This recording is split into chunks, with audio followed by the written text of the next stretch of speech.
కొరింథీ పత్రిక 13వ అధ్యాయంలో 2వ వచనములో, ప్రేమ లేని వాడనైతే నేను వ్యర్థుడను.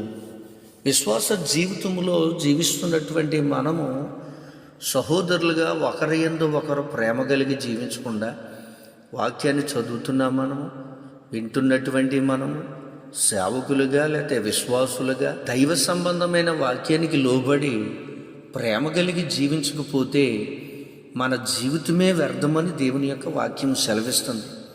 నేటి దినాన్ని భక్తి చేస్తున్నటువంటి విశ్వాసులు కానీ సేవకులు కానీ నటనా భక్తి అనేక మంది జీవితంలో కనపడుతూ ఉన్నది.